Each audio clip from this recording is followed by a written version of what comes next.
Good morning. I'm happy to be joined by President Scott, Comptroller Pratt, and Senator McCray. Thank you all for joining us today for this exciting news. I have a number of important announcements to make concerning children and youth in Baltimore City. To kick off things, I'm excited to partner with a state leader who really walks the walk and puts our young people first. Anyone who knows me understands that Baltimore's children and youth are extremely important to me. That's something that I can also easily say about Senator McCray. We're here today to discuss a topic that has long been a priority for us due to the impact it has on our young people, and that is childhood hunger. Senator McCray, please come up to discuss this piece of legislation you championed during the 2019 legislative section. Thank you, Mr. Mayor. First, I'd just like to say that I'm honored to be able to stand with such great advocates. I'm glad that to my left is our mayor, Mayor Jack Young, who's always been an advocate for our young people. I look to my right, my council president, Brandon Scott, who's always been an advocate for our young people. And I'm glad to be standing next to Madam Comptroller, who's always been an advocate for our young people. And I think about during this legislative session and what we were able to accomplish when we took a very solid look at things like Youth Works. But one of the most important issues that we looked at was Summer SNAP. When we think about those young people, as we talk about the concentration of poverty, the pockets of poverty that we have in the city of Baltimore, across the state of Maryland, and those young people that the only meal that they will receive is typically during school. And that's unfortunate, but it's reality for a lot of our young people. But then we think about the work that we were able to do with the Family League, No Kid Hungry, and the work that we were able to do was make sure that during the months of June, July, and August, that those young people can get that money on their card, or their mom or their dad can get that money on their card. That's a very, very great opportunity. And then you think about the extended month. The extended month, Matt, where we have the holidays. And that extra $10 that's going to happen during the month of December. And I'm just glad, I'm humbled, I'm honored to be able to think about those young people who walk home by themselves, that lock the door at 7 o'clock because their mom or dad is working 2 or 3 jobs. But I know that with the support of our comptroller, with the support of our mayor, our council president, we moved that needle forward, and I'm very humbled to be a part of that process. Thank you again. Thank you, Senator McCray, for leading the effort on this legislation to create such an important benefit for our families. I want to take a second to recognize the leadership of our partners. Share Our Strength, No Kid Hungry, the Family League of Baltimore, Maryland Hunger Solutions. These organizations has worked tirelessly to make sure that children in Baltimore and throughout the state of Maryland don't go hungry. We look forward to summer 2020 when Summer SNAP for children will be in effect, and Baltimore City definitely plans to apply to the state for these benefits. These type of policy solutions meet people where they are and help increase the amount of money they can spend through their SNAP benefits. Summer SNAP for children will be a stepping stone to build on the considerable resources already in place for our youth for summer 2019. I also like to bring attention to the fact that the summer meal program does a tremendous job serving more than 20,000 children each day, which amount to over 1.3 million meals each summer. Our summer meal sponsors excel at reaching younger children, but I want to make sure we place special emphasis on feeding our teens who are less likely to participate in these feeding programs. In Baltimore, there are 6,000 opportunity youth who are teens between the ages of 16 and 19 that are not in school and do not have jobs. Teens often step in to feed themselves or to get food on the table for their families, sometimes engaging in risky behaviors to do so. We want to take that burden away from these young people. The great thing about Summer SNAP is that each jurisdiction will have the ability to analyze hunger gaps and target benefits to the kids and families that need extra support. We're excited about the potential to have this new tool to help feed our teens and support our families. And with that, I want to turn it over to Dr. Javasa, who will speak on the links between hunger and health. Thank you, Mayor Young, Senator McCray, Council President Scott, and Madam Comptroller. And thank you to all the partners for your leadership and commitment to our children's health and well-being. It is my pleasure to speak on behalf of the Baltimore City Health Department. As the health commissioner and a pediatrician, one of my priorities is improve access to healthy foods for residents living in what were formerly known as food deserts, now termed healthy food priority areas. Summer SNAP for our children strongly supports this initiative, and Summer SNAP recognizes the importance of food security and healthy food to growing children and their families. Supplementing a family's benefits give the additional financial support that makes healthy foods much more attainable. Summer SNAP is a proven model for expanding food access. It is modeled after a federal program that showed marked benefits on diet quality and for recipients, including reducing child food insecurity by a third, increasing fruit, vegetable, and whole grain consumption, and decreasing sugary drink consumption. This is also important because we know food insecurity greatly impacts the health and well-being of our residents. Children who are food insecure are 2 times more likely to be in fair or poor health compared to their food secure peers. They are also more likely to be hospitalized. It has been shown that these children are also at greater risk for falling behind in math and reading in elementary school. Food insecure children are also twice as likely to have seen a psychologist or have been suspended by the time they're teenagers. As a city, we are committed to improving healthy food access to better address the needs of our children. Summer SNAP allows the prioritization of access to healthy foods for some of our most vulnerable residents. We are striving for a day when all Baltimoreans have equal access to health and wellness benefits like healthy food. However, until then, we are thankful for programs like Summer SNAP for children that provide our families with the opportunities to eat well all year long. With that, I would like to turn it over to Damon Millard, President and CEO of the Family League of Baltimore. Thank you, Madam Health Commissioner. Martin Luther King Jr. once asked, "Why should there be hunger and deprivation in any land, in any city, at any table, when man has the resources and the scientific know-how to provide all mankind with the basic necessities of life? There is no deficit in human resources, the deficit is in human will." We've heard the impacts of childhood hunger and the impetus of this important legislation. We've also heard the data in terms of the disparities in who is adversely impacted, the conditions leading to summer hunger slump. That also underscores the bill's importance to our work, and that is to eliminate the gap in food insecurity. Thanks to our legislative champion, Senator McCray, our partners, Maryland Hunger Solutions, as well as Share Our Strength, who have been on the front lines, as well as doing the work behind the scenes for this work, day in and day out. Mayor Young, we're proud to be here, and we also acknowledge the single as well as monumental step in taking a very firm look in terms of structural and institutional systems and issues and challenges as it relates to our food system. Thank you for personifying the spirit and the sense of urgency of Dr. King's charge that there is no deficit in our human will. Well, thank you, Damon. And again, I appreciate Senator McCray, Health Commissioner Javasa, and Mr. Millard, and our anti-hunger partners for their hard work and innovation. Our children are too important to let them go hungry for even one single day. Our teens often have to grow up too fast to help make ends meet, and we're thankful for innovative policy that understand these realities and support our families. I'd like to conclude by quickly mentioning a few key events. We hope you will join our partners for a full celebration of Summer SNAP on May 29th. There will also be a kickoff for summer meals in June that we are looking forward to. And with that, I'd like to open it up for any questions related to Summer SNAP. Senator, what was the bill number? Senate Bill 229. I'm sorry? Senate Bill 229. Anything else? All right. Okay, thank you. Moving right along, I'm excited to build on what we've just heard by announcing 2 important additional efforts focused on Baltimore children. As you know, I've been a champion for young people my entire career, and during my mayoral administration, it will be my priority to make sure our city works closely with other stakeholders and the community to provide children and families with the resources and opportunity that they need to succeed. First, I would like to announce the creation of the Mayor's Office of Children and Family Success. This is a new office with the sole purpose of building and growing partnerships, developing policies, and identifying innovative opportunities to support Baltimore's children.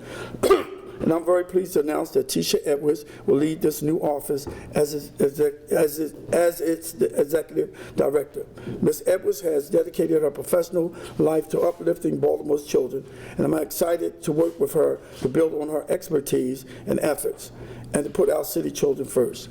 Starting Monday and over the coming weeks, Ms. Edwards will work with my executive leadership team to make the Mayor's Office of Children and Family Success operational on July the 1st.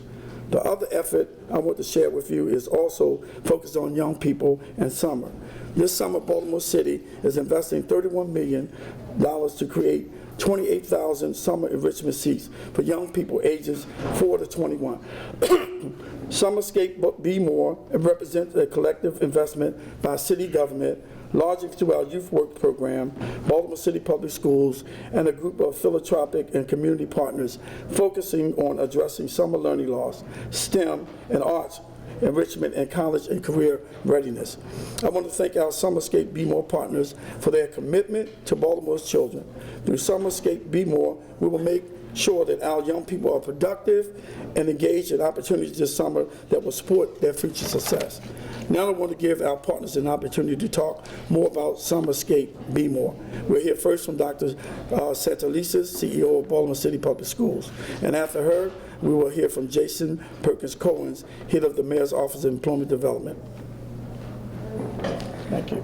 Thank you, Mayor Young. It is wonderful to be here today. We know the importance of our young people in Baltimore City having meaningful activity and learning opportunities over the summer, and so we are absolutely thrilled to be able to partner with the many agencies, namely the Mayor's Office. Also, we have special thanks to a number of city agencies, Recreation and Parks, for providing 3,000 students with summer camping opportunities this summer. Also, thanks to the Summer Funding Collaborative, the Family League, and Head Start, who are providing valuable opportunities to more than 8,500 students, and as well the Mayor's Office of Employment Development. We have close to or just over 8,000 of our young people who will have summer employment opportunities. We know the impact of that. And I'm also very pleased to announce that City Schools has increased our support for summer programming this year by nearly 25% from last year, for a total investment of more than $10 million to support participation by our partners like Young Audiences for arts programming, Springboard, Towson University, that will be assisting us with advanced placement opportunities for our high school students.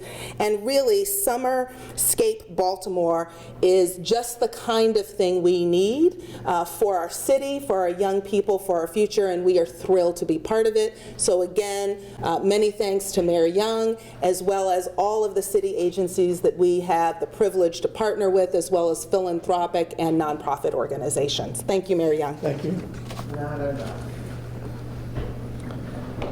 Good morning, everybody. Once again, my name is Jason Perkins-Cohen. I'm the director of the Mayor's Office of Employment Development.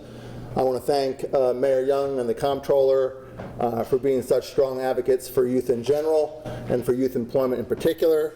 Dr. Santalisa spoiled my surprise, but that's totally fine and good. As you know, YouthWorks is a city's summer jobs program. This year and every year, we serve young adults between the ages of 14 and 21. The program is for 5 weeks. Young adults work 5 hours a day, typically. And this year it starts on July 1st and will run through August 2nd. Again, we will be offering a position to at least 8,000 young adults. It'll make Baltimore City's program one of the largest in the nation. Young adults will work at, expected to work at over 700 work sites across the city. That means they're working in every corner of our city and every kind of job you can imagine, from construction to healthcare to camp counselor to youth advocate. Our young people are going to be doing it and doing a great job. We expect them to work in total 1 million hours this summer, bettering our community and advancing their skills. One last pitch to you all. It's May 15th, and I mentioned the program doesn't start until July 1st. and there are more young people who want to work. So my plea, and I know that the mayor and the comptroller and all my partners behind me and in front of me share this pitch, that investment today means a job tomorrow. So YouthWorks costs $1,600 for the summer. In the private sector, we're asking the private sector to pay the wage directly or make a contribution to the City Foundation for YouthWorks. And if you're a private citizen or investor, you can make that same tax-deductible contribution. And again, it will literally mean a job for another young person this summer, and we ask for your help. Thank you so much. Mayor Young? I think I got it. Okay. And we close with Rachel Durden from the Weinberg Foundation representing the Summer Funding Collaborative. I got it. Got it. Thank you, Mayor. Good morning, Rachel Duden from the Weinberg Foundation, representing the Summer Funding Collaborative. The Baltimore Summer Funding Collaborative is a partnership between 14 public, private, and nonprofit agencies that support high-quality summer programs serving children and youth from low-income families in Baltimore City. The goals of the SFC are: 1, coordinated funding that maximizes seats and helps fill programming gaps throughout the city. 2, a common application that greatly reduces the number of applications that summer programs must complete for funding over the summer. And 3, central data collection that helps the city have more information on available summer opportunities. Since the collaborative's founding in 2015, the collaborative has granted $16.4 million to support nearly 50,000 seats based on summer funding application data. In 2019, the collaborative will grant over $3.4 million to 88 summer programs in Baltimore City, which is for a projected nearly 11,500 seats for students. The Summer Funding Collaborative believes that an investment in summer opportunities is an investment in Baltimore City youth and families. We are committed to keeping young people engaged over the summer and ensure that they build new skills, have fun, and are ready to return to school when it starts again in the fall. The collaborative is pleased to contribute to the overall $31 million investment in summer with our partners, and we will continue to partner with community-based organizations, public agencies, and the mayor's office in a shared effort to expand access to summer opportunities across the city. Thank you for having me, Mayor. Thank you. I would like to recognize Councilman Zeke Cohen that have joined us. And again, thanks to everyone who have contributed to Summerscape Be More, Mayor's Office of Employment Development, Recreation and Parks, City Schools, Family League, Head Start, and the Summer Funding Collaborative. I look forward to our continued partnership. Any questions on that? Can we ask a question of Jason? Yeah, sure. As of today, what's the YouthWorks number of youth that are seeking employment, have employment? What's the total number? So we have 11,000 young people that have completed the YouthWorks registration and verification process that are eligible to work. And as I mentioned, as of today, we have at least, we expect to make at least 8,000 job offers. We hope that number goes up with everyone's help with more investment. That's a little less than last year. As of May 15th, it is a little less than last year. About 300? In terms of offers, more like 500. Can you explain why that may have dropped off? Do you have any theory on that? I don't really have a theory, and again, my hope is that the numbers that I shared were at the end of the summer. So we've still got 6 weeks to go. We are in the home stretch, and lots of times more investment comes in this period, and we're ready and willing to make more job offers as long as resources are available. When you say job offers, that's basically the same thing as saying available jobs. There's a specific, when we make a job offer, it is a specific offer to a specific young person for a specific job. So the 28,000 enrichment opportunities under Summerscape Be More, that includes YouthWorks and other programs, correct? Yes. Okay. One of the initiatives that I've been working on this year as the former president of the City Council was legislation to make water bills more affordable without issuing blank checks. Today as mayor, I'm sharing my new program that would do just that. This program is very generous and is designed to assist residents whose income is not sufficient to meet all of their household needs. Baltimore H2O Assist is a water billing program that will go into effect July the 1st, 2019. Also known as BH2O Assist. It combines the best of existing assistant programs rate reduction, fee waivers, income-based eligibility, and provides help before customers fall behind on their bills. Here are a few key facts to know about BH2O Assist. Customers will be eligible if their income is at or below 175% of the federal poverty guideline. The other assistance programs, such as energy assistance, there is no age restriction. Customers whose household size is from 1 to 3 persons are eligible if their income is at or below the 3-person household amount of $37,328. Eligibility for households larger than 3 people will be based on the federal poverty guidelines. Registration for BH2O Assist will be handled at 5 Community Action Partnership Centers in Baltimore. Customers enrolled in existing senior citizen programs and hardship and low-income water billing assistance programs on June the 1st, 2019 will automatically be enrolled in the BH2O Assist program. Charges for water and sewer usage will be discounted 43%.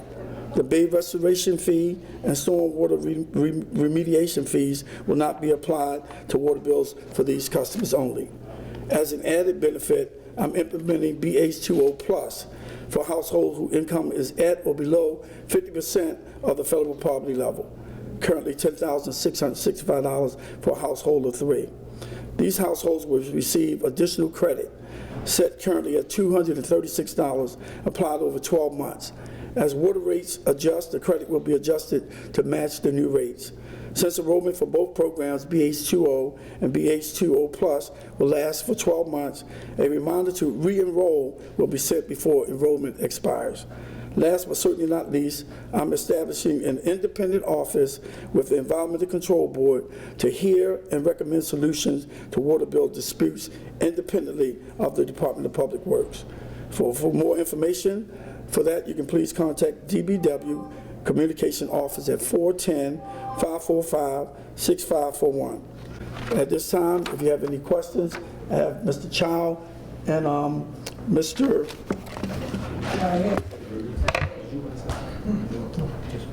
Any questions? I would like to ask Rudy a question related to the ransomware. Well, he's going to be here for that, so Okay, hold that. okay. Well, any questions on this? How much is the program and how many people do you expect to enroll? Well, we know based on our calculation, about 43,000 residents, so-called accounts within the city are eligible for our program. Obviously, we want to, currently our enrollment is very low. We definitely want to increase that to the 43,000 household that's eligible. Anyone that's eligible for the program that the mayor just talked about, we certainly encourage them to contact us and make an application. The key thing to remember is that we used to have multiple applications for senior, as well as low income, hardship exemptions and all that. Right now it's all single application. Once you make that application, you qualify for all of it. And we rely on Mr. Hickey from the Mayor's Office of Human Services to taking those applications on our behalf. Is there an estimated cost to the program? Or? When the program is fully rolled out at 43,000, and so it's going to be around $20 million or so in terms of assistance. What does that mean? $20 million a year? A year, yes, sir. But we are nowhere near there, but we definitely have set money aside for that purpose. So this is something is real. This is not something that we're just talking about. We have set aside money within our budget for anyone who needs help. How many residents are now eligible? Total eligibility is the ones you have currently. Right now we're less than around 3,000 or so. Less than 3,000. Yeah. So we definitely would like you all to help us spread the word, get anyone who is eligible to make application with us. Okay. All right, anything else? All right. Thank you. Somebody left their cup in their water bottle. You know, we're cleaning up the city. Jack, you must have the cleanest house in town. I do. I mean that. I do. I mean that. I do. Yeah. The water. following today. What you don't know is, I was on my way to a ceasefire event, and there was a gentleman who threw 2 cups out his car with him. Yeah, we stopped him. We followed him for 2 blocks. Somebody will get shot, good, Yeah. but, you know, okay. And he was shocked that we had caught him. All right, any questions, guys? Yes. Do you have anything to say about just where we are in terms of the, we're 8 days in.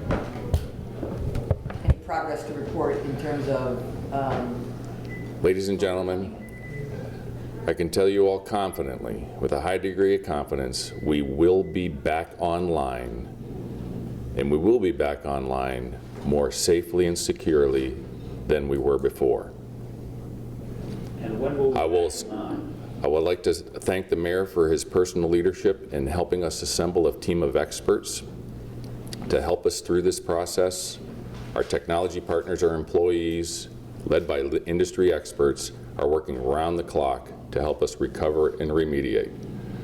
Now, I know that everybody wants to know when and what will be back online. Anybody that's in this business will tell you that as you learn more, those plans change by the minute. They're incredibly fluid. Trust me when I tell you, there are hardworking, dedicated employees who have put their personal lives on hold because they love this city. They're working hard to get us back online. Now, daily, the city solicitor reminds us that there is an ongoing criminal investigation. It limits our ability to provide you any insight or answer any other questions.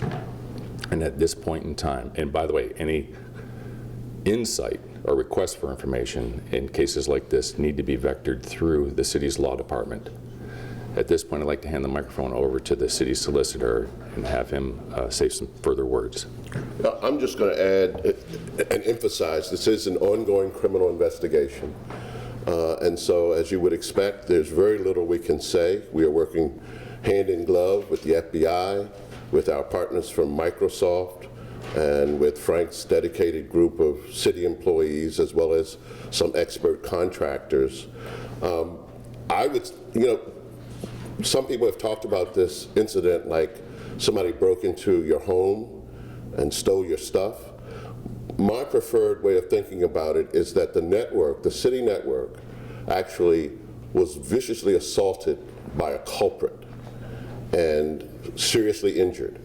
But the victim is out of ICU, is healing nicely.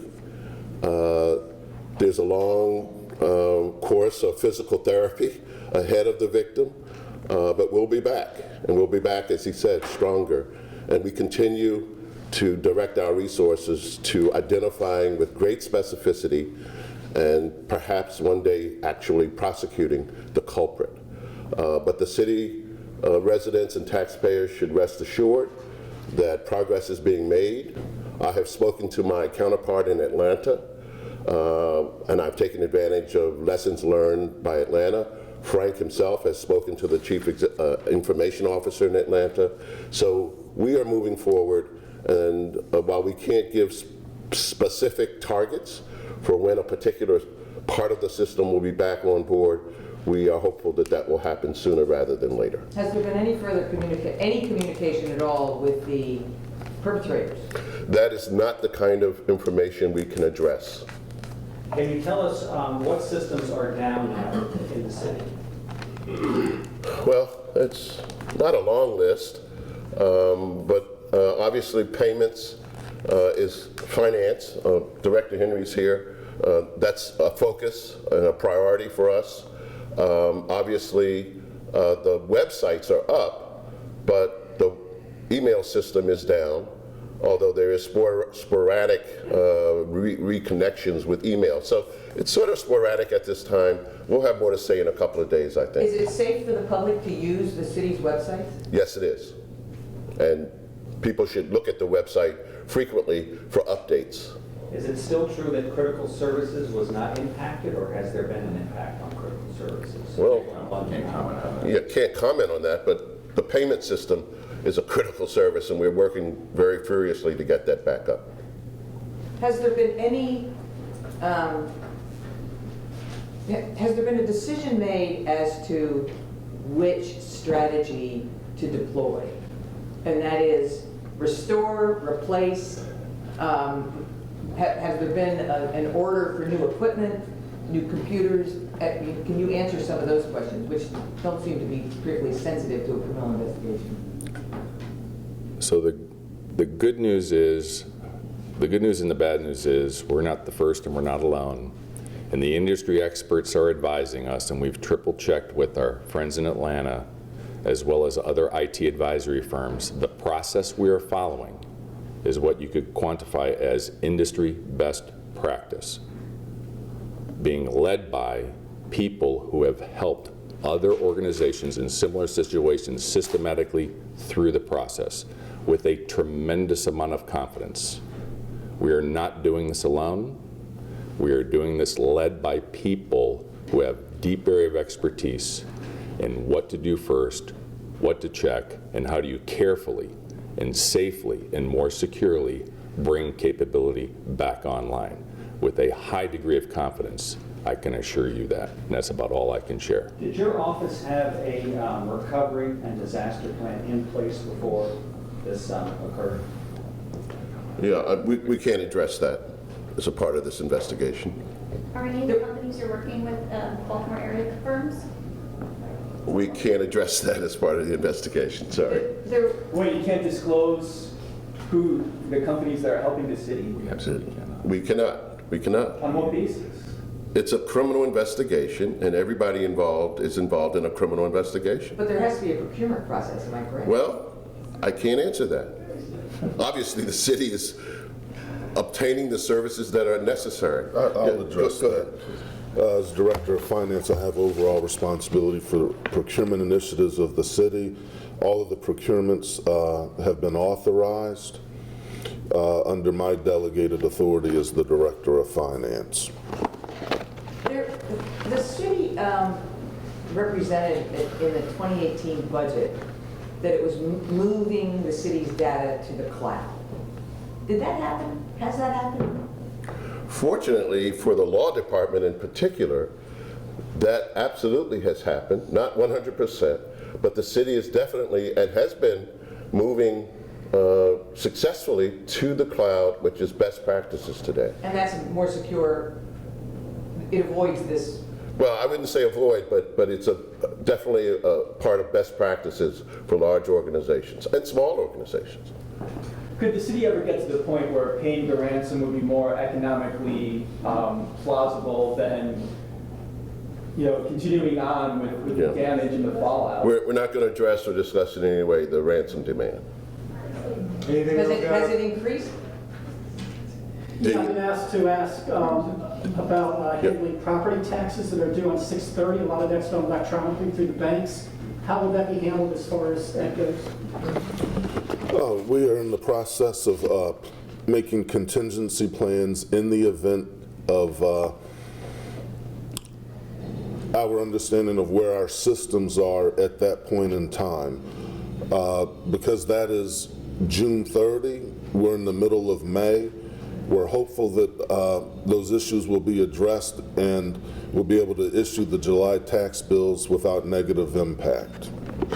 And there will be more discussion about that in the weeks to come as we make improvements to our workarounds. Is the city paying its bills now, or have there been delays to contractors and other vendors? There have been some delays, and we are in the process of restoring our ability to pay vendors. On a different note, Mayor Young, AAA issued a review yesterday saying that $64 million were taken in speed camera revenues. Baltimore City alone has raked in several million in that same venue, if you will, that same district. My question is, why is that important to Baltimore? And also, how the money is allocated? Well, right now, I don't have that information in front of me. If you had called me earlier and said you're going to ask that question, I would have been prepared to answer it. Thank you. Mayor, Yes. FCSC is coming up next week. What are your top priorities? My top priorities is telling people in Las Vegas that Baltimore is open for business and try to attract some food stores to our areas that really need to see food stores and to attract any other businesses that want to move to Baltimore. I mean, that's what I've been doing the whole time I've been going there. And we have been successful with Harris Teeter's, DSW, Chick-fil-A. Now we have Nordstrom, Rack that's here. So we have been successful in getting stores here. We had Target, and Target moved out, but they're looking at moving into another spot in the city. So it's worthwhile for us to be there. Some of you should come. Well, we will be there. Mr. Mayor, are you going to be at Preakness, and if not, why is it more important for you to be in Vegas? Well, you don't know if I'm going to be in Vegas doing Preakness. I will be at the Preakness. Thank you. And what I've done is, let me say this. I've been talking since I've been on this council about the city having insurance. So I've instructed our finance director and our city solicitor to look into having insurance. So when things like this happen, we're covered. So we won't have to be spending money. But I will be going to the Preakness. I'm not happy about the possibility of rain, but I will be there. Mr. Mayor, can you provide any update in terms of long-term plans the city has when it comes to revitalization of Park Heights? I know your predecessor rolled out a plan last year about new possible housing developments, new healthcare facilities. What are those plans? Well, I'm being brief on those. This is how many days for me? 30-something days, a month, and 7 days or something like that. So I'm still trying to wrap my arms around that. Unfortunately, this happened. That took away from everything that I was trying to do. So I'm still committed to revitalizing Park Heights. It's important that we do that. And one of the pieces is to keep the Preakness at Pimlico. So that we can revitalize that whole area around there. And not only that area, Sandtown, Winchester. During the uprising, we had all these federal people, we had all these different organizations talk about what they were going to do to help Sandtown, and Sandtown still looks the same. So Sandtown is a priority for me as well. All right. Can I ask Frank one more question? I don't know if you can answer this, but there is circulating through kind of some tech publications a Twitter page that started a couple of days ago that purports to be related to the perpetrator with documents posted. Are you aware of what I'm talking about? I can reassure the mayor, who asks me daily, that I am 100% focused on bringing the city back online, and anything else that's happening outside of that building across the street is for the other people who are here standing to my right and my left. The mayor has made it clear, my job is to get the city back online. Have you guys met with the Board of Realtors about issues with the selling house? I can tell you that, I think Director of Finance may have something to say. I can tell you that the Attorney General's office is working with lawyers in the city law department, with the people in the clerk's office, the city clerk's office, the lien office, to get that system back operational just as soon as possible. So again, this is an example of all hands on deck, trying to address specific issues that are important to the people in the city, and the people who want to buy a house in the city are very important to us. Essentially stop that whole process. You can't do anything with it right now, right? The city's lien system is presently not available to us. As a result, there are no real property transactions being conducted in the city. We're working to obtain access to the system so that we can begin to resume those services. Hopefully, we're looking at late next week, but obviously there's no guarantees. It depends on what we find as we try to obtain access to the databases. And we have been in touch with the Greater Baltimore Realty Board. I speak with them every day to keep them advised as to where we are. Thank you. Thank you, everybody. Thank you. Thank you.